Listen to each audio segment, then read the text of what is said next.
now to Democracy 2019. 1 week from today is Election Day. Not only will you be choosing mayor and council candidates, voters in 3 school districts are being asked to approve money requests.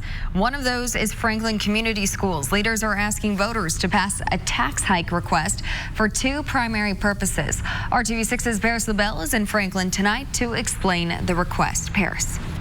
Good evening. That referendum will tackle 2 specific things, the first being teacher salaries and the second being mental health support in the schools.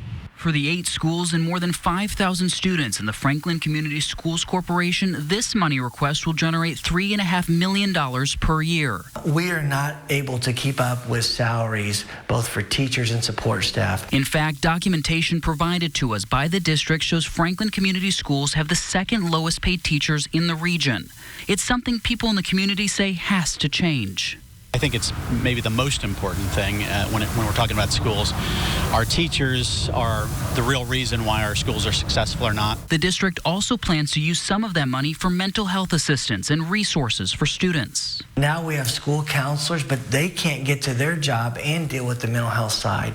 We're seeing kids that are both acting out, and unfortunately, we're seeing anxiety and stress play out inside the classroom. The district says they need to be able to have specific staff members provide and focus on mental health. The referendum creates a 23-cent tax hike for every $100 of assessed property value. That means a $100,000 home will see an increase of $6.28 per month. That's $75.33 per year. For a $170,000 home, it will be about $15 a month, or $179.98 each year. We have been fortunate in Franklin that we've had a great set of teachers who unfortunately have gone woefully underpaid for too long, and it's time to correct that.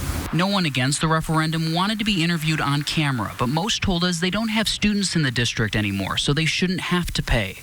On the other side, those in support of the request say it's the duty of the community to fund the schools. When we pay our taxes for our local community schools, we're paying for the community's children, not just our own.